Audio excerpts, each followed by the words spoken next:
Welcome to the new party. I'm Nora Christine, I'm Gray Mars. and tonight we have a room full of special guests. I'm so excited. We are 3 weeks away from the election of our lifetime, and I'm going to have ladies go first. We have Robin from Pull Ups Pasta Politics. Robin, I'm going to let everyone know a little, you can let everyone know a little bit about you, where they can find you, and then we're going to play an intro clip for you. Sure. You can find me on TikTok and on Instagram at Pull-Ups, Pasta, and Politics.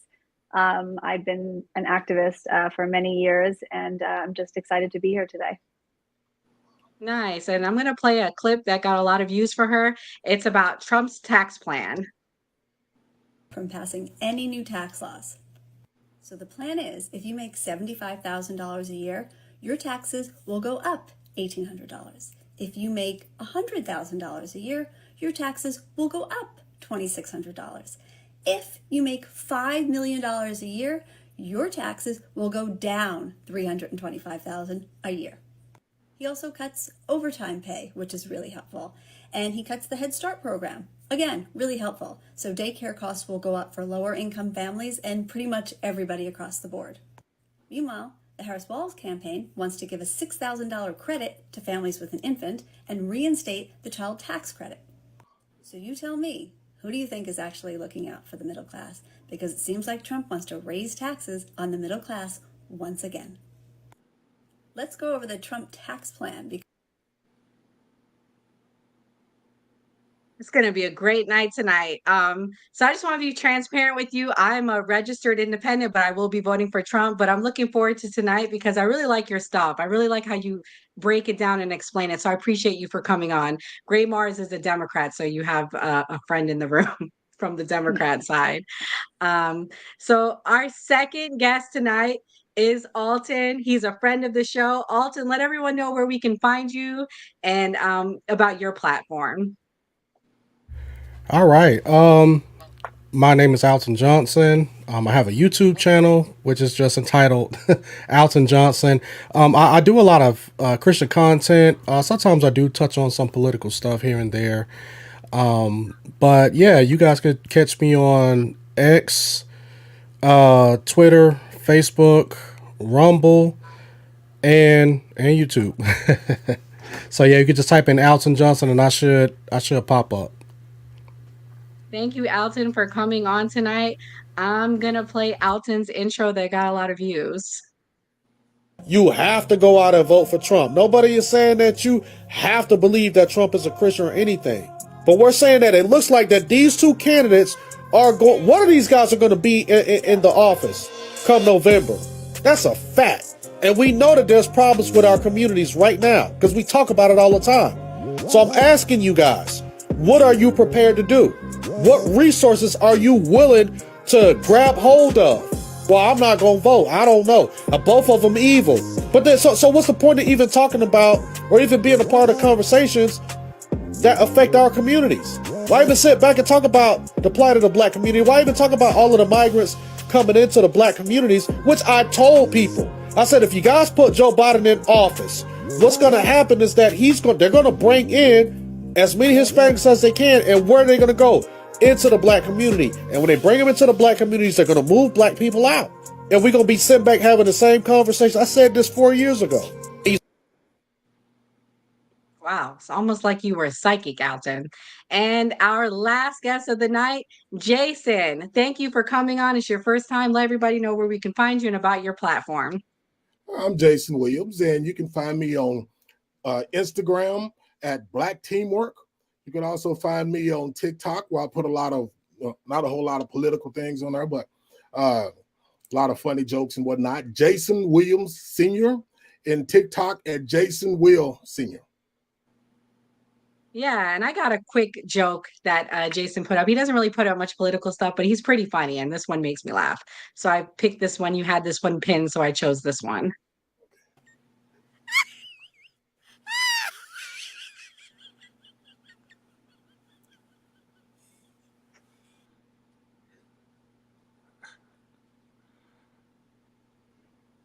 So yeah, I mean, it's going to be a fun night tonight, guys. I mean, we're 3 weeks out from the election.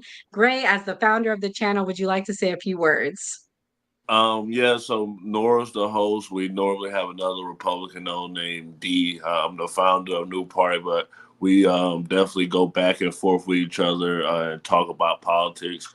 And we go on Judge Joe Brown's show with Dana every Wednesday on her show. So we definitely like to bring people in and have healthy discourse and give their opinions. And pull-ups, Pastor, thank you for coming, because we have a lot of Republicans come on, and people actually have a hard time getting Democrats to come on, because of the division.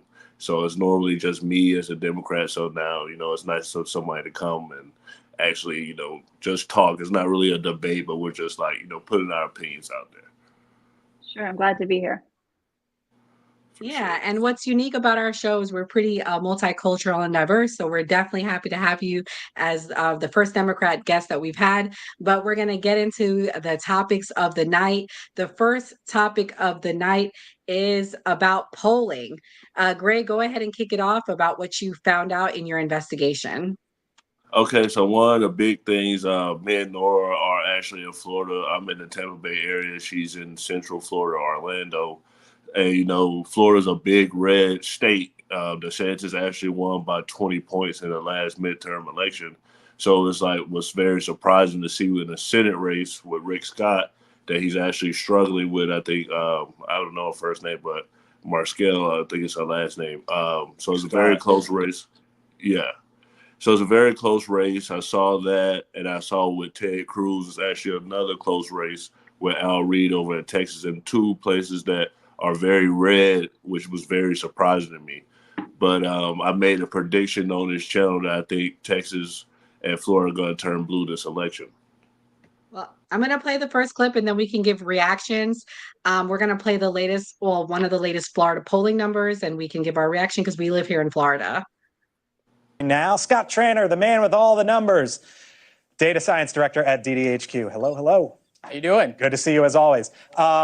Trump 49, Kamala Harris 48. Whoa, big deal in Florida, or no? Or no. 49-48. That is a very close margin. But let's remember, Florida is a state that has elected multiple statewide Republicans at 10, 15-point margins most recently. Mm-hmm. Ron DeSantis, almost a 20-point margin there in 2022. Right. So while the polling is close, the forecast we have still... show the forecast. Yeah. So here's the forecast. Even though the averages are at 1% difference, you've got it at basically 7 and 10 that Trump wins. Is that because it's just a million more, give or take, registered Republicans there? Why is that? That is one of the factors. Okay. The other factors is he has won that state 6, 7, 8 points the last couple times he's run through there. Other statewide Republicans like Marco Rubio, Ron DeSantis, they have multiple constitutional officers elected at a statewide level. It's just a Republican state. So if we see her polling 2, 3, 4, 5 points ahead, which we haven't seen yet, then it gets more interesting. But 1 point behind, it makes it look interesting. But from a modeling aspect, not so much. Big Senate race there right now. Rick Scott, the incumbent. Democrats are saying, you know what? Maybe we're going to lose, not maybe, we're probably going to lose Tester in Montana. That would be a big problem. And now they're looking at this and saying, well, what about Florida? What about it? Is there something there or no with Rick Scott? Same thing with Donald Trump, but Rick Scott's got something else. He is 3 for 3 in the state, and every time he wins in that state, he wins by less than 100,000 votes. Mm-hmm. So this is what he does. He makes it close to the end, and he always wins. I say this, if I wasn't the first, I was one of the first people way back when in Florida to interview Rick Scott. When he loses a race in that state, wake me up. Yeah. Because he does it every time. He pulls it out. This is what he does. Right. Yeah. Okay. And again, Florida, it's always looks closer to the end. And usually the Republicans, their demographics and the state is fundamentally Republican carries them over the top. So Senate overall, let's show the numbers here. Senate overall, DDHQ has it, I believe, 71%. Why is that? Mostly because to control the Senate, they've got to win West Virginia. That's a gimme. Justice is way ahead there. As you pointed out, Montana, that's a gimme for the Republicans there. And they're getting better polling in Ohio, where they might have a flip there. And the Democrats just don't have a whole lot of opportunities to flip any seats. So that's why they're so far ahead in the forecast. And I'm not voting for Rick Scott. I'm sure that's going to surprise you guys. I think he's a horrible senator. I think he was a horrible governor. I know you're probably going to be shocked with that. So, Gray, as we live here in Florida, what is your predictions? What are you feeling? Do you think is he going to get reelected? I think Rick Scott is most likely gonna lose because of all the Medicare fraud and all the stuff. He's a really not likable senator, but I want to hear what everybody else has to say. Well, Jason, it's your first time on the show. What is your thoughts? Well, to be honest with you, I don't follow Florida politics because I'm more from Texas and Louisiana. But when it comes to the presidential race, I think the more people hear from Trump, the more people hear him talk. I think people start investigating. Now, he'll have people that's in his little bubble who won't think outside their bubble and will vote for him no matter what. But I think people in Florida and around the U.S., I think the more he talks, the people will start asking questions and people start investigating on their own, looking up things he's done, he said, and things that he hasn't done. And I'm hopeful that will sway some votes toward the Democrat. Robin. Well, I have a couple things to say. So, the quality of the polls is always questionable. So we have to see exactly who they're polling. A lot of times polls are done on landlines, on people that are sitting at home after 5 o'clock. So really, I don't put a lot of stock into polls per se, depending on the quality of them. But right now, you have abortion that is on the ballot in Florida. And Democrats win when turnout is high, and abortion on the ballot in Florida is going to drive turnout. So I'm not necessarily worried about maybe flipping people from independent or Republican over to Democrat. I'm more concerned about just getting the Democrats to the polls. And I think that we'll just have a higher turnout because of those reasons. And we have another guest, Andre Lowry. Thank you for coming on. Let everyone know where they can find you. I believe you have a show as well. Yeah, I have the, sorry, I can't get my camera working for some reason, but I have the Andre Lowry show on TikTok. It's between 2:30 and 5:30 every day. And I'm mostly a referee. I'm in the middle. Okay, so do you, Oh, well, since we lost him, Alton, you're a neighbor to Florida in Georgia. What's your thoughts on Rick Scott? Does he have a chance to get reelected? I'm kind of with Jason on this. I've heard Rick Scott's name being thrown out there, but I'm not too familiar with the politics that's going down in Florida because I'm here in Georgia, and they got their whole web of politics here because Georgia flipped blue this past election. So a lot of people are trying to see if it's going to flip back red or if it's going to be blue or if it's, going to kind of be purple. So I've kind of been, a little more focused on Georgia, but from what I've heard, some people say, I think some people have kind of held to your same sentiments, Nora, that that they're not really too high on Rick Scott right now, but they're just like, this kind of the hand that they're being dealt right now, so they're just kind of like, I hate that he has to be in that position. So but yeah, that's kind of the things that I'm hearing right now when it comes to Rick Scott and the Florida politics. But I will be there in November for a company function. So, Okay, nice. Where? What part? We'll actually be in Orlando. So, Okay. we're having a convention there, and I think we're going to be like next to Disney World. So we're going to be in that area. Yeah. Andre, you're back. I'm sorry, Gray. And to build on Robin's point when she was saying abortion's on the ballot, also recreational marijuana is on the ballot in Florida, Amendment 3. So I think that's another thing that's going to push turnout. But go ahead. Sorry, I didn't mean to interrupt you. Andre, you're back. Did you get your mic fixed? I don't know. So we're going to move on. Can you hear me? Can you hear me? Yes. Yeah, I don't know what's going on. This is a laptop that I don't really use, but I should have probably did it from my phone. But like I said, I do a show that I'm in the middle. I am an independent. I always say I was an independent coming out of my mother's womb. You know what I'm saying? That's what I always say. Because I've chose different people over the years. I'm leaning toward Kamala. I'm leaning toward Kamala because I don't know if I can vote for a 78-year-old man. That would probably be my biggest thing in the presidential race. We have Mark Robertson in North Carolina running for governor. He's in all kind of fire, so I'm probably going Democrat there. Okay. I'm from North All Carolina right. Well, too, so oh, okay, nice. So you guys got the governor that everyone's talking about, the yeah, Black Nazi. unfortunately, We Unfortunately, yeah. talked about he's in that. some hot water. So, in sticking to the Florida and Texas Senate race, well, I don't. I think that Rick Scott might have a might. I think Rick Scott's going to pull it out, but I think Ted Cruz is going to have a run for his money. I'm going to play this clip. Can Texas flip blue? This year, Democrats are making an unusual play, trying to improve their chances of holding the Senate by flipping seats in two key Donald Trump strongholds, Texas and Florida, hoping to beat the odds in red states that they haven't won in decades. In Texas, Senator Ted Cruz is still favored to keep his seat, but Democrats are really making a big play, running Congressman Colin Alred, a popular Dallas congressman, civil rights lawyer, star linebacker for the Tennessee Titans, who served in the Obama administration. Alred has proved to be a big fundraiser. He's just picked up a major Republican endorsement. And joining me now is the Democratic candidate for the Senate in Texas, Congressman Colin Alred. Hey. So you've raised the money. You're popular in the state. You're up against Ted Cruz and the Republican machine and the Trump factor. Mm-hmm. So you now have a Republican endorsement among some, perhaps, but the biggest probably right now is Liz Cheney. Yes. And, is Dick Cheney coming along as well? Well, I don't know. About that. Yeah, I think Liz is a friend of mine, and we served together in the House, and she's a patriot. And I respect her. And I respect her because she did something that we see very rarely in American politics, somebody putting their country over their personal interest.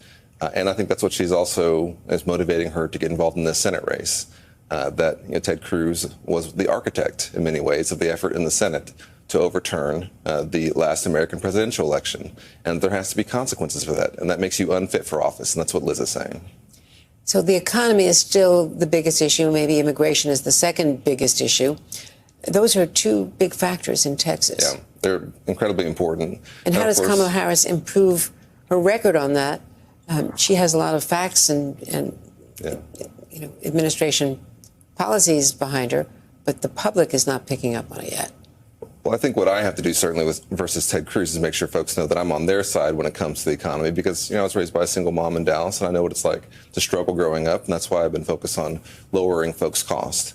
But we also are dealing with a near total ban on abortion in Texas that's having horrific consequences. And every single day, there's more Texas women who are coming forward. So I'm going to let Robin go first. Robin, do you think Texas is going to flip blue? I do. I think that if we ever had a chance, this is the year that we have a chance. Colin Alred is an amazing candidate, being a civil rights lawyer, having the backing of somebody like Liz Cheney, which is like completely unprecedented. Not only is she endorsing him, but she's actually out campaigning for him. I think is, really quite unbelievable. And I think that the restrictions they've made on healthcare for women in Texas is completely going to backfire. I mean, women are being turned away from emergency rooms after having a miscarriage, and they're being told to go back into their car to bleed.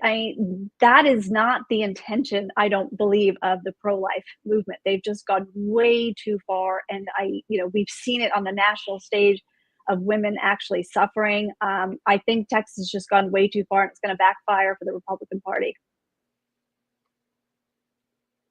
Alton, what's your thoughts? I know we touched on a show that we did about the pro-life movement, and we got into a deep discussion. Do you think that Texas is going to turn blue for that reason? He's a football player, so that might help him too. He's run, and Ted Cruz did abandon his state during a hurricane. That would be my reason for not probably voting for Ted Cruz, but I actually like Ted Cruz, so I would probably vote for him. Yeah, I think that I've always got mixed reactions on Ted Cruz on both sides. I won't say both sides, but with Republicans, I know that a lot of Democrats are just like, they're just like, no Ted Cruz at all, But when it comes to Republicans, some Republicans are like, they like them, some, they don't. So I think that, to be honest, I think it's going to be interesting to see which way Texas is going to fall this particular election, because we've had, well, not we, although I've done a lot of work in Texas and I've been back and forth for the past couple of years, but I know that there's been a lot of people from the West Coast, like California, who have made their homes out there in Texas. So, and that, even maybe like 3-4 years ago, that was a concern of all of the people with the Democratic ideologies bringing it now to Texas. So I think that that's going to be pretty interesting to see which way that goes. Yeah, like Elon Musk moved his business to Yeah. Texas because Yep. he got sick of what was going on in California. And I mean, Jason, what's your thoughts? Are you familiar with the great move to Texas and Florida, and that being a reason to flip it? Well, I heard about him moving his business to Florida because I guess Texas, is more business friendly than California is. I mean, move it to Texas. I'm sorry. But when it comes to Ted Cruz, I was born and raised in Dallas, Texas. So Okay. I can honestly say that Ted Cruz is absolutely the worst. I'm cautiously optimistic that he'll lose, but we thought that he'll lose in the past. I forgot the guy he went up against. We thought that he'd lose in the past, and by some miracle, he Beto bounced. O'Rourke. Beto O'Rourke, right? Yeah, Mhm. he was hoping he lost against him, but he always seemed to bounce back. Ted Cruz has always seemed to be about Ted Cruz, in whichever way that Trump's wanted him to go. In speaking for me and a lot of people that I know from Texas, when Trump said something about his wife and he didn't defend her and he came back and started supporting Trump, that told a lot of people in my family that I know and people that I've talked to a lot about his character. So I'm cautiously optimistic, but I hope everybody in Texas vote for Alred and nobody votes for him. I'm biased. No, that's fair. Gray, what's your thoughts? Yeah, like Alton made a good point, and I think that's also another good point with Florida. But I saw somebody come and say that most of the people that moved are Republican leaning. Like during COVID, a lot of people did move to Texas and Florida because there was less restrictions and that you could like go outside and stuff. Even like me going out and stuff. And people basically being like, "Oh, well, you live in Florida. I would rather live there because Ron DeSantis is letting people out." So I've asked on the podcast before, is that move and that population change, is that going to change politics? So I'm not sure, but it's extremely possible. Right. So, moving on to the topic that I'm sure a lot of people want to hear about, the Kanye drama. Those of you that may or may not know, Kanye West was sued this week by an assistant. He was sued by a former assistant, Lauren Piscata, and allegedly he was paying her $1 million a year. I don't know about you guys, but I don't know anyone that's making $1 million a year as a personal assistant. I have a best friend that's a personal assistant. And her lawsuit is pretty sensational. And as a reminder, she had a lawsuit prior and it didn't go anywhere. And now she's adding sexual harassment and stalking as well as being SA'd. She's alleging in the lawsuit that Kanye West's office was transformed into a sexual playground while his wife acted as his S party coordinator and willingly participated in the rapper's twisted S fantasies. She also claimed that Kanye once grabbed her by the throat in front of an unfazed wife, censoring his wife. He has denied these allegations. And the rumor that's going along with it is him and his wife were filing for divorce. I'm hearing the Page Six is reporting that that was due to as a distraction to the allegations. So my question for our panel tonight, are these allegations real? And did the Diddy lawsuit open it up for all of strong men and men in power to now be sued? And remember, we say believe the victim. The Me Too movement, that was a big thing. Are we believing this victim? Robin, as you're the woman on the call, I'll let you go first. Well, I think for many, many years, we have been giving men, especially, the benefit of the doubt when it comes to these situations. And we've always leave the burden of proof to the women. And unfortunately, they won't just take one woman's word over a man's word. They will need 10, 20, 30 women before they will make allegations. So I tend to give the women the benefit of the doubt. This is not a man I know personally, so I can't speak, to his character and say that I feel personally he wouldn't have done this. Although I think that we need, let the case move forward. But I tend to believe women. I mean, this man is in power. I don't care how much she was being paid. Not every victim is a perfect victim. Just because she was getting lots of money from him, just because she was putting up with it for a long time, doesn't mean she wasn't a victim. So I tend to, believe that that's what happened, but I also don't believe in, persecuting him before we had the evidence. Before the men respond, does it matter that she was an OnlyFans model? I mean, she was pretty scantily dressed. She favored his ex-wife, Kim Kardashian. Gray, I'll let you go first. I can tell you're itching to say something. No, I'll pull up. Robin, that was a perfect answer. I'd like to jump on that and say that's like the perfect way is to say let the things go out in court. I feel like the reason that some people aren't believing is because some people have used it as a money grab. Somebody tried to just get money from Diddy and try to get her boyfriend to say that Diddy did something. Then it's the civil lawsuits that make people feel like not to believe when people say that they're assaulted. So that is the fine line, is that when someone's bringing someone up on criminal charges and then the person also wants to be compensated. So that's why I feel like things get blurred. Alton, I feel like you have something to say. Oh, I mean, I just got a little bit to say. I want to start off by saying that, nothing nowadays surprises me when it comes to certain allegations. There's been times where I thought that certain people were innocent of certain crimes, and then like later on down the line, the evidence comes up and it's just like, nope, that person was actually guilty of that particular crime. But on the other side, I've seen a lot of allegations go out towards men, and a lot of these allegations end up not being true, and then the woman, she just walks away scot-free. Like, for instance, what happened to the Supreme Court Justice Bill, William Kavanaugh? Brett Where, Kavanaugh. Brett Kavanaugh, yeah. oh, I'm sorry, what was it? I know his last name was Kavanaugh, but Brett Kavanaugh. Brett You're Kavanaugh. right. Yeah, because I used to go to school with a guy named Bill Kavanaugh. So, but anyway, that's why I had the name wrong. But anyway, with Brett Kavanaugh, you had the lady who came up and made all of these allegations and said that he did this, that, and the third, and then those things claimed to be false. But this lady ended up getting, if I'm not mistaken, over $500,000 in donations. Because a lot of people thought that she was this, quote unquote victim, but now she's off living her life, and she kind of put a stain on this man's, reputation. But Well, there's allegations that came out this week about a certain VP candidate. I'm not going to say who, and I'm not going to say what they are, but do we believe that victim? I mean, believe all victims, guys. Believe all victims.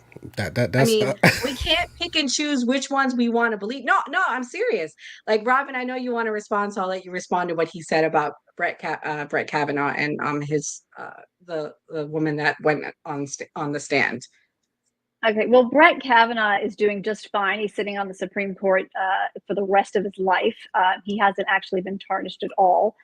She went through a lot. So whatever money people gave her through, I don't even know about this GoFundMe page or whatever that she got, but she had death threats in her home against her and her family. So she suffered tremendously to come forward and tell that story. That women, sometimes there's a statute of limitations that they have to meet. And that's why they go after these civil cases, because that's their only course, their only action that they can take at the time. And I believe that it took a lot of courage for her to go up against the Supreme Court. And what happened to her was absolutely horrible. People put death threats against her for speaking out and saying what happened to her. And to say that these victims don't lose anything, they just walk away scot-free, I think is awful, because as a woman, it is very difficult to talk about being sexually assaulted, and you risk a lot because people come out and they call you a liar, they attack your character, they talk about what you wear, they talk about what you do. And I'm sorry, I just don't think the women who make these accusations end up better in the long run, no matter how it turns out. But what about Cassie? She got $50 million. Well, wait. I want to know, do you actually believe those allegations that this lady put on Brett Kavanaugh? Do you believe that she was assaulted? Yes, as a woman who has been around men who drink my entire life, yes, I 100%. I've had it happen to me. So I don't. my last thing. This man kept a journal from the 1980s of every day of what he did. And he documented down when he had sexual assault. I mean, I'm not going to, debate whether the allegations were true or not at this point. I believe that they were true. You obviously believe they were not true. I just don't think that women file these complaints willy-nilly, hoping it will turn out well, because they usually get a lot more blowback. I mean, if you look at the women that have had to, in the Harvey Weinstein case, they threw his case out, and those women lost a lot to go through all of that. It is traumatic experience to have to relive an attack over and over again. Every time a woman has to tell her story to the police, to a lawyer, to a court, she's reliving that trauma, and it's horrible. And to say that some men are accused and they didn't really do anything, well, there are a lot more women that have been assaulted and it goes unprosecuted than there are men that have been accused of assaulting a woman. Way more. Well, Jason, what's your thoughts? All right, I think it's a slippery slope. Well, first, I believe this thing with P Diddy. I think it's going to open up a whole new thing of people accusing different people in power of sexual assault and different things. So, and if these people have done it, again, they need to go to court and they need to pay for whatever crimes they've done. But I think saying that we believe every time someone makes accuses someone of something, I think that's disingenuous, and I think that's a slippery slope, because it takes nothing but one false claim to ruin a person's life. We don't know the full story going on with Yeezy, or we haven't heard his side of the story. Am I saying he didn't do it? No. Am I saying that he did it? No, I'm not. I say let it go through the process. Let's hear what he has to say. And if he did this to this lady, he needs to go to jail, just like everybody else that assaults or assaults a woman or anyone for that matter. But to say that, in adding on to that, I've known personally men who have been accused of things, or men that get accused of striking their wives just to get them out the house. When the police come, just because they want the house, So when we say believe everything that a person says, we have to take that with a grain of salt and know that there's a slippery slope, because you can destroy someone, by with an accusation without finding out the facts of the case. So let me say this. I've gone through some things in my life as well as a woman, but for me, when I went through it, I wasn't quick to talk about it. So that's what I struggle with some of these women. I'm not saying I don't want to comment on Brett Kavanaugh. She was a child, so I don't want to comment on her. But I'll comment on Cassie and all those other women, because to me now it's because I feel like it's a money grab for them. I feel like it's a money grab. Unfortunately, with Harvey Weinstein, I read the case.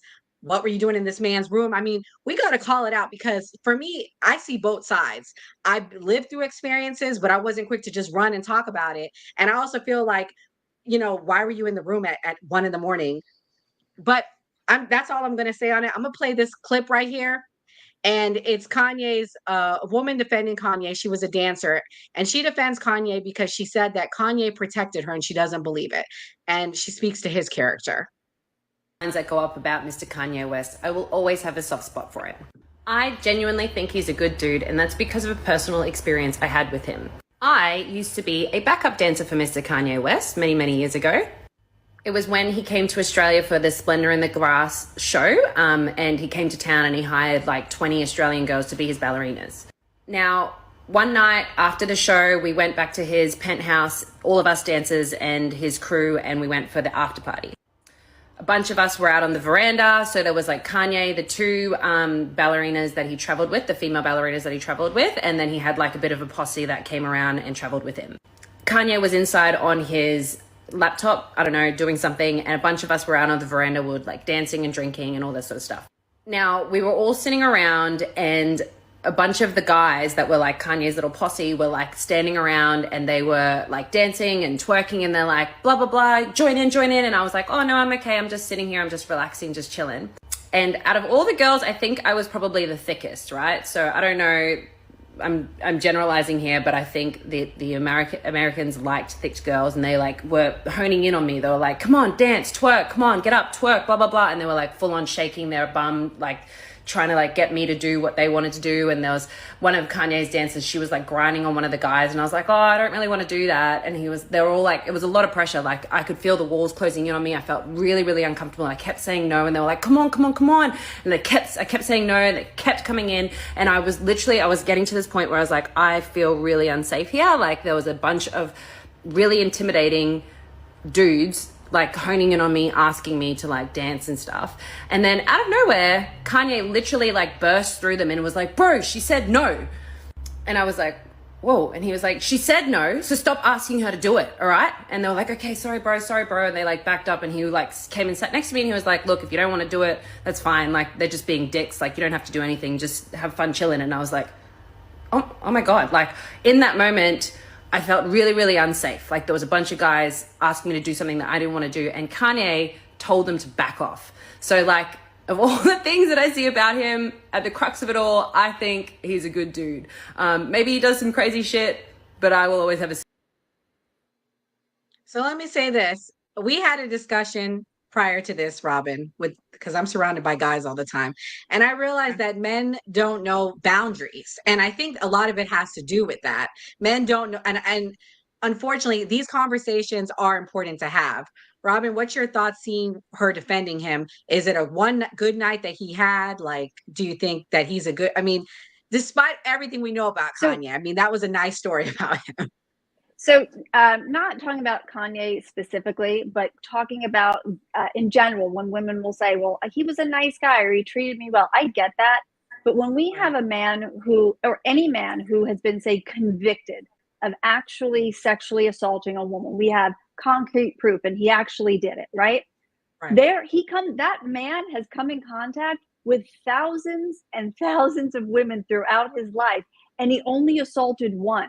So he would have tens of thousands of women who said, he never assaulted me. He was nice to me. He opened up a door for me. That doesn't mean he's not guilty of assaulting that one woman. That's my opinion on that. She had a good experience with him. That's her experience. Right. And I want to correct myself. Boys don't know boundaries. I want to be clear. I know men, they learn, but boys don't know boundaries. Take it away. I don't know who wants to go first. I see Bill. Go ahead, Jason. I do believe that just because one experience doesn't determine what all his other experiences, we don't know. Just because he was nice to her doesn't mean he was nice to everyone. That goes back to finding out the facts of the case. And who's to say that because of this lady filing this suit, other people might come forward. We don't know. But I still say, like what I said, we have to be careful about believing everything without getting the facts of the case, facts of each case. Because again, you can ruin a man's life, and people can research. They can find instances of people coming back saying, no, this does not happen. But saying oops later doesn't change the outcome of the situation. That person has probably lost a whole lot. So I still say we ought to wait till it go to court, wait till it proceed and get all the facts out. I think this is like the toxic masculinity conversation that women are talking about, and then where the people on the right are saying, oh, they don't want us to be men anymore. Because when the dating process, the courting process, is like women may make you think you may want to be more aggressive to try and be with the person. And you know, it's that fine line that you're not supposed to pass, where it's like where she's talking about their drinking and their partying or whatever. So, you know, they're with Kanye, they probably like we with a celebrity, they're feeling egotistical, and people are under the influence, like Robin said, people drunk. So like that's another thing that complicates things. So to Jason's point and to everybody's point, I feel like we just have to let the court decide and it go by case basis. What about you, I Alton? definitely. Go Oh, ahead. my bad. Go ahead, Robin. My bad. No. I was just Uh, saying, I mean, I totally agree with you that we definitely need to see the facts. I don't think that any allegations on either side should just be believed. And that's why, unfortunately, a lot of these things are tried in the press. And I wish that they weren't. I wish that, people could file the allegations and it wouldn't just blow up sensationalized, because I agree that we do have to see the facts before we just, do that to someone. Yeah, and I totally agree with Robin on that point. Also agree with Jason, because there have been allegations against men in certain instances where these allegations have come out and they've been false, and then people's lives have been destroyed. One example that I can give, and I was just talking about this the other day, is that you had a city called Rosewood. I think it was in Gainesville, Florida, where there was a false allegation made against a black man, that he had, sexually assaulted a white woman, and that whole town was burned and people were killed because of a false allegation. Just come to find out that the allegation was not true at all, but look how many lives were destroyed because of that false allegation. So that's where I do agree with Robin that, I think we should not be so quick to run to the court of public opinion. Let's let the courts decide based on the facts and the evidence. Yeah. But I also want to add on to that. I know you want to move on. Men have to be smarter as well. And what I mean by that is men should never put themselves in a position to where someone can say what they should never put themselves in a compromising position.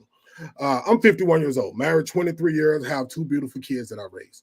I go everywhere with my wife.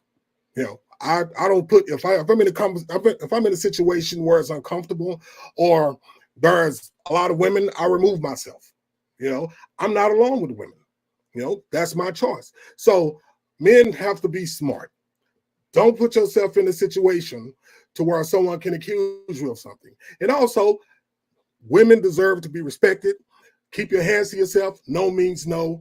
And if you do something to a woman, then you definitely need to go to jail. For sure. Well, I mean, another person Alton reminded me of, unfortunately, was Emmett Till. He got accused of whistling, or I don't know if did he touch the woman back in the 60s, and they killed him. So unfortunately, there are many instances where it is unproven allegations. That's just an example of it. So I mean, I'm curious to see in the next 5 to 10 years where the Me Too movement goes.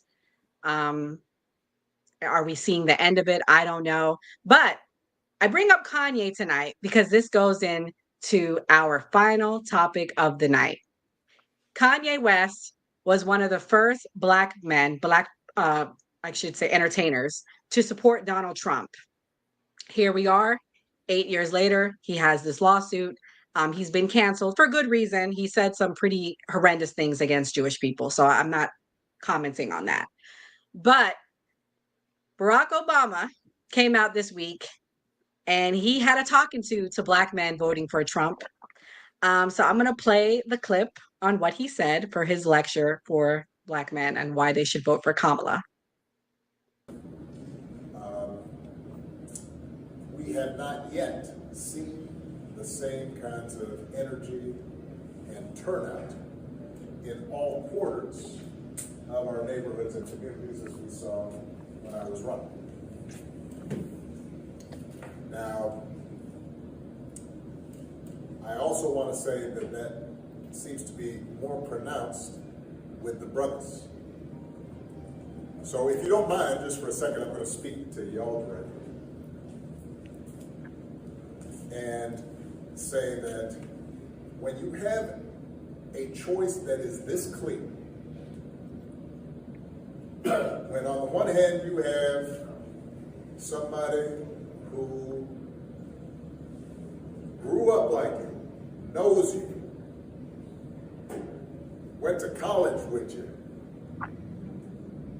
understands the struggles and pain and joy that comes from those experiences. Who's had to work harder and do more and overcome and achieves the second highest office in the land.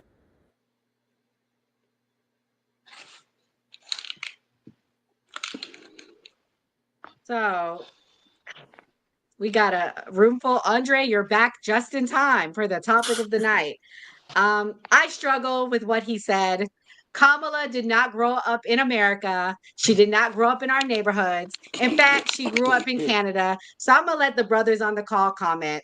Alton, I'll let you go first. All right, so I'm gonna heat the conversation up. Barack Obama is in no position to tell black men anything at all. You know, he did nothing for the black community the whole 8 years he was in office. Black men did not benefit. In fact, I saw more black men lose jobs up under Barack Obama than anyone else. It's a fact. You know what I'm saying? I saw black men losing their homes, losing their jobs. I remember I was out in downtown Atlanta serving food on Easter, you know, to the homeless. And I saw a lot of black men down there. So that's number one.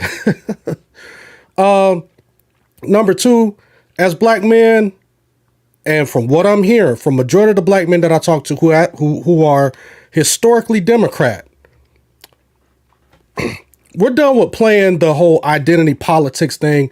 Vote because this person is black. That didn't benefit us from 2008 to 2015, 2016. And we're not going to put our eggs in the basket on that anymore because we saw where that got us back then.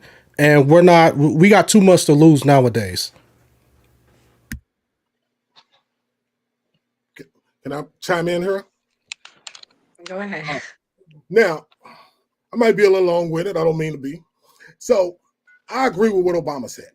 As a black man, I agree with what Obama said because I believe that brothers are forgetting who she's running against. I think brothers are forgetting the ones that either on the ropes or looking to vote for Trump. They're forgetting the person that she's running against. And when you look at both of them, of course, Kamala is the better choice. And I think people of color, and actually, I'm gonna say any person that takes decency, any person that looks at decency, that has morals, I believe will say that this man, you know, he is not a choice. And a couple of reasons. All of the racist things he have done and said over the years, you know, the 1973 discrimination lawsuit, Central Park 5, where he wanted those guys to get the death penalty. The birtherism thing with Obama, you know, like he wasn't American, so they just hammered him on his birth certificate. Him stating that white nationalists were good people in Charlottesville. He said both sides were good people, but he said white nationalists were good people. His attack on Kamala in regards to whether she's black or not, like that doesn't matter to me at all. She can be green, but she's still better than him. So Jason, if she was a white woman, would you be voting for her? Yes. Her color doesn't matter. Did you vote for Clinton? Did you vote for Hillary? Yes. You did. Okay, yes. You can comment because if you didn't, I don't want to hear it. Just say because a lot of brothers sat out when Hillary ran. Oh no, I voted for Hillary. Was she my choice at the time? Not really, but I voted for Hillary. I voted for Hillary at the time. But he referred to African countries as H-holes. referring to talking about Haitians are eating dogs, they're eating cats. That wasn't nothing but a racist dog whistle. And now a whole bunch of Haitians in Springfield are being harassed, or afraid for their life because of that. So him running for president, black man supporting him. When I grew up, whether she's African American, whether she's black, she is a woman of color. Where I grew up with, you looked out for a woman of color. If they was getting jumped on, if they was getting pounced on, you came to their defense, And now if we have men of color saying, I'm gonna stick back, I'm not gonna vote because the Democrats haven't done anything, but this time I'm gonna vote for the racist because he is the best choice out of both of them. I think there's something seriously wrong with that. And I think there's something seriously wrong with anyone. I don't care your skin color. I don't care your religion. I don't care your race. This gentleman, he's just, I don't see why any man of color would lean towards him. I can keep walking. I can keep talking. I can go over the employment rate. So, Jason, let me ask you a question that the people in the chat are overwhelmingly saying. Do you not care about the high cost of inflation and the skyrocketing prices or the open border? The chat is going crazy. I'm not even putting up all the chats. They're going crazy. No. I'm glad you asked that. All right. Now, people that's saying that, do your research. Inflation started under Donald Trump. It didn't start under Joe Biden. Inflation started under Donald Trump because gas prices started going up under Trump. It dipped, but it started going up with Donald Trump. And people in the comment, look up, what's the guy that owns the Dallas Mavericks? Mark Cuban. Look up Mark Cuban and what he said about inflation. It started up under Donald Trump. So people think that he can fix something that started up under him, that started, and he didn't fix it. I know people will say COVID. He couldn't. They said, can you name one racist thing that Trump has done? They're saying that they're going crazy. I just named 10. I just did. Oh, okay, well, he just named 10, Chad. Okay. I can name it again because whenever I talk to any hardened Trump supporter, they tell me name things. And when I name things, it's usually they don't accept it. It's not good enough, and they come with something else. Okay. 1973 housing discrimination case. The Central Park 5, where he called for the death penalty for men that was exonerated. They didn't do it. The whole birtherism thing with Donald Trump in his birth certificate. All right, I'm gonna ask you one last question. You can name these things, but what about Kamala Harris's record when she was the AG in California? She had a black man sit on the death row. And then I'm gonna move on to somebody else. I'm gonna let that be your last thing. All right. Okay. All right. Now, when it comes to that, I want to be honest with you. I don't know much about that situation, but I can tell you some things she done when she was AG. I can't, but you know what? It's she's not perfect. If I'm gonna be honest with you, she's not perfect. But in the light of any problems that she has, with her past, in my mind, there is no way that someone who lies as much as Donald Trump is a better option than a well-educated woman who was voted in as vice president along with Joe Biden, and who we just made the presidential, the person that's running for president. So that's it. I can keep going on and on, but I'm gonna stop. All right, we're gonna move on. Andre. Go ahead, Gray. No, go to Andre. He just got here. Oh, okay. Andre, go ahead. I know I already watched your TikTok, so I know you got lots to say. I would say this, being an independent, I would say this about I'm going to speak about Trump. I would say this about Trump. I saw a video the other day where he said that why would you pick a black person over a white man who did all these things for the country? You know what I'm saying? That was something he said out of his mouth. That's something Trump said.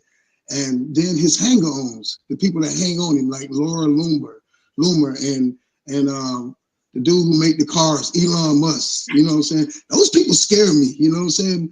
Those people don't like black people, and they've been known for that. Elon Musk companies, go look it up. He's had all kind of write-ups because of his discrimination in his company. So those type of people scare me. I don't know if Donald Trump would be a racist, but I know his hanger-ons and the things that he say kind of scare you, to the left. And then the people that claim that votes for him, a lot of those people are racist people. And that kind of and that kind of scared me a little bit. I mean, because they because of the statements they make, the things they come out to, and then when he is asked about it, he kind of sweep it up under the rug. You know what I'm saying? His past, what he done did in the past, I don't really care. I just think about what he did, what I see of him now. You know what I'm saying? So if he's a grandpa and he can't keep up with it, you know, if he can't keep up with what people say and his hang-ons, then maybe he don't need to be running for president. He is 78 years old. Old folks home seem like a best place for him. So on the new party, two of the other people we have on there are Slim and D, and they are two black men that are Republicans. So I'll tie it back to Obama. So I feel like Obama's delivery using race as the reason to vote for Kamala is the issue. And I feel that that's why black men get offended.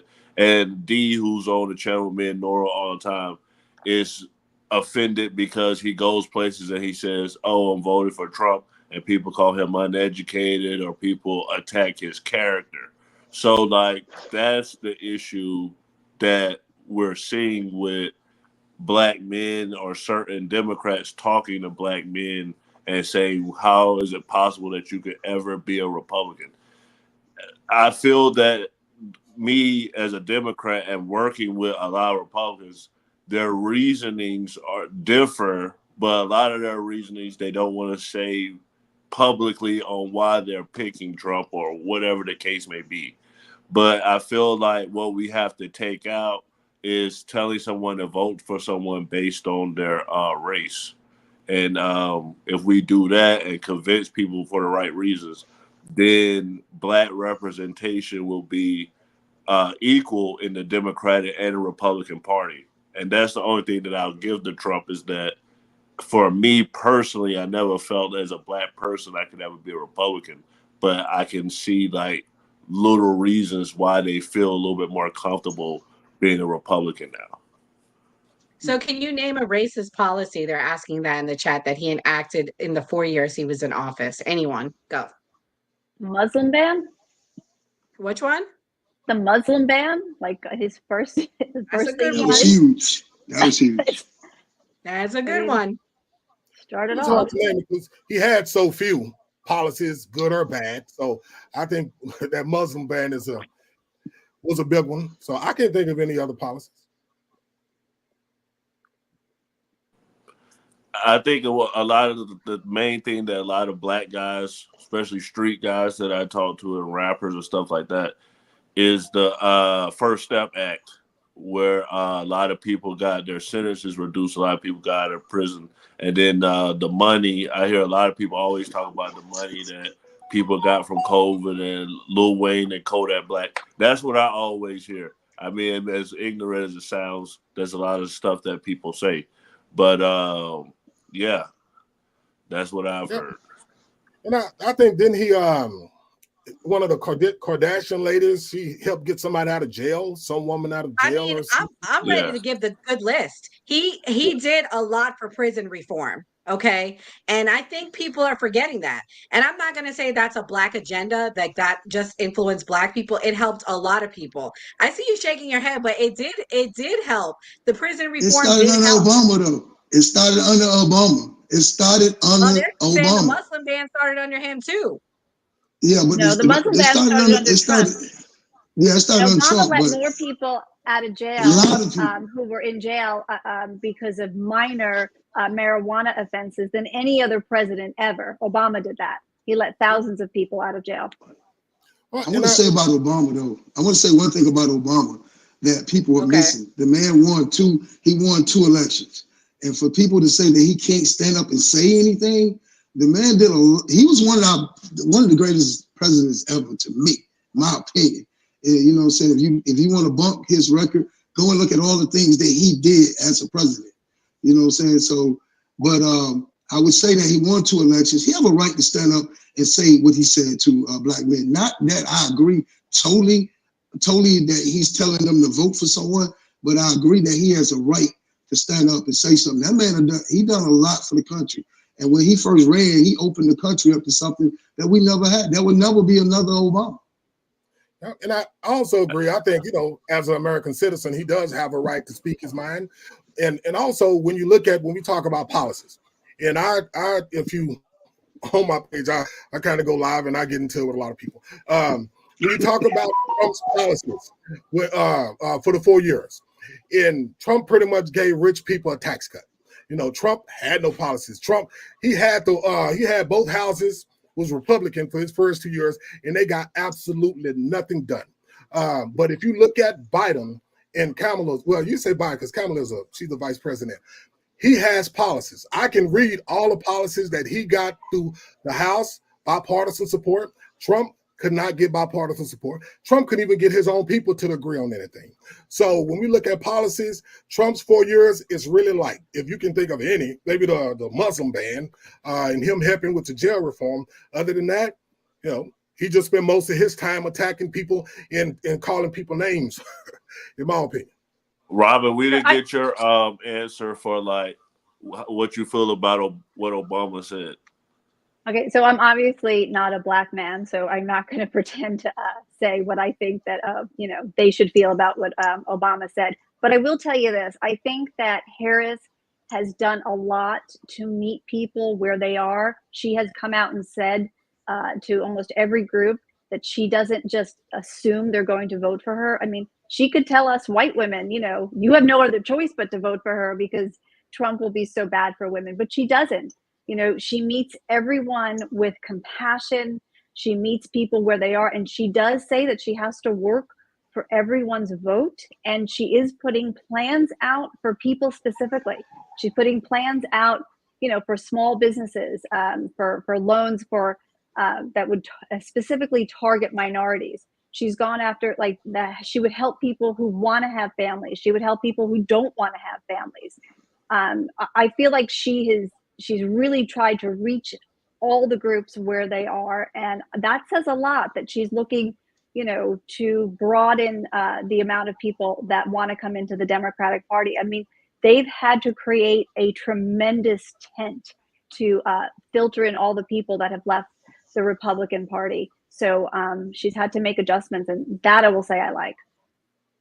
My problem with Kamala Harris is that she's an unknown to most of us that are independents.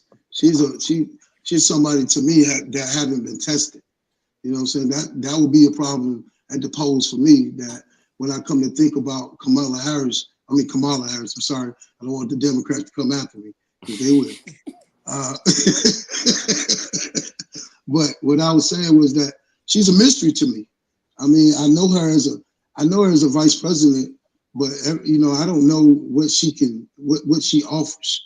I know what Joe done. I'll just tell you this: she's probably been the smartest person in every room that she's been in to get where she is as a black woman. That's really scary if she's the smartest. I was just about to say that. I don't think that she got where she is for being for not getting things done. I think that she's had to beat through white men to get in the position that she's in. And she was the attorney general in California. She's been the vice president. She's been a senator. She's a litigator. She has incredible experience. I get that she has not everybody knows who she is, but I just encourage you to seek out more of her speeches and seek out more of her experience to get to know her. Yeah, I believe that if she's in the room, when you said about her being the smartest in the room, if she's in the room, I believe if you put her education and what she's accomplished up against Donald Trump, I think she'll blow him out the water. When you look at everything she's accomplished before she even got to the VP, Trump, he didn't win any elections, nothing, just failed business after failed business. And then he became the president. So when you put both of them in a room together and they look at things that they've accomplished, she, it blows him out of the water. No, now, I gotta push back on that. He can beat her in talking about her and talking down about her, just being a child. But from her being elected all the way through California and then being on the Senate, what does Trump have other than he was elected once as president and did absolutely nothing? That's it. What else does he have? Okay, now if Kamala is this great candidate, how come in the 2020 election she got less than 1% of the vote on the Democratic side? Nobody liked her, but now all of a sudden, liked vice president in history. I didn't say The she was least great. liked. She's really not. She's really not. People like her a She lot. never had a She never had a primary, brother. She never went through a primary. I mean, to me, she didn't go through the because nobody voted for her. Like she didn't get voted for. And like even this election, she was not even anyone's choice. The only reason why she's even running for president is because Joe Biden stepped back. But nobody really wanted. Oh my And she's very popular with the Democratic Party. And to go back to the 2020 election, the reason that Joe Biden won that primary is because in South Carolina, I forget his name at the moment. Clyburn. He decided that that South Carolina was going to go for Joe Biden because he was so afraid that Trump would get into office again. And he decided to go with the safe bet. Biden was not my first choice. In fact, Kamala was definitely on the list of women I was going to vote for. They decided in South Carolina. How would you have wanted it to go? Do you think that the Democrats made a good choice by having him stay in the race, or should they have pulled it? Like, how would you have ideally wanted to go come January 2024? I honestly, when Biden was running the first time, he said he was a placeholder. And he said that he was going to do his 4 years and step aside. I would have liked to have seen him step aside prior, but I think that the timing of what happened, I think personally, I was so nervous that when he dropped out, they were going to try to step over her and they were going to try to have a primary, which I thought would have been chaos. And I thought it would have been terrible to step over her because I personally think she's one of the most qualified candidates we've ever have run for president. And I really wanted to see her in that position. So the fear of them stepping over her was upsetting to me. But once they made that decision that they were going to go with her, I was more than thrilled. And I can tell you in the Democratic circles that I live in, people were thrilled. They were excited. No one was upset that she was getting that position. They were upset if she didn't. Yeah, well, thank everybody for coming. He didn't want Alton, her to run. Especially you coming into the Lions Den. We normally have D here. Alton was a good sport. He was the only Republican here standing up. So I definitely appreciate it. Robin, thank you for coming. Jason, Andre. We definitely had to bring all you guys back. I know you guys want to plug your stuff where people can follow you and everything. So I'll start with Robin, then we'll go down all the way to Andre. You just want me, so I'm Pull-Ups, Pasta, and Politics on TikTok and Instagram. And thank you so much for having me. This was a blast. Thank you for coming, Robin. We really appreciate it. You can hear more. Well, you can hear me more and joke, but I'm gonna start putting political things on Instagram at Black Teamwork, and also on Oh, I'm sorry. I just had a brain freeze. Instagram at Black Teamwork, at Jason Williams Sr. on I forgot at TikTok. That'll work. But on YouTube, I'm sorry. Jason Williams Sr. on YouTube. Please follow us. Appreciate you guys let me be on it. And we're gonna put y'all links. We're gonna put your links in the comment section as well. Alton. Yeah. Well, first of all, thank you guys for having me on. I like being behind enemy lines, so so this is good for me. But my YouTube channel, and a lot of my subscribers are the ones that are like commenting in the chat, and I want you guys who are commenting in the chat, come and check out the new party. All right, come and subscribe to this channel. They have discussions like this all the time. But for those who are not familiar with me, you can find me on X, Twitter, Instagram, Rumble, and Facebook. Just type in Alton Johnson, and most likely you will see me pop up. So if you just type in Alton Johnson or Alton J09, then that's where you guys can find me. Andre. Yeah, I'm like Joe Biden. I can't find my keys, so I gotta let somebody else run for president. Now this plan. But at Andre Larry TikTok, at Andre Larry TikTok, definitely come to the show. I'm in the middle. I love for Democrats and Republicans. I let them debate on things. I'm just like I said. I'm I'm the key referee on the show, so make sure you come and plug in and have your thoughts. Everybody on this panel is welcome to come to the show. Definitely, I'm on all the time, but my main show is at 2:30 to 5:30 every day.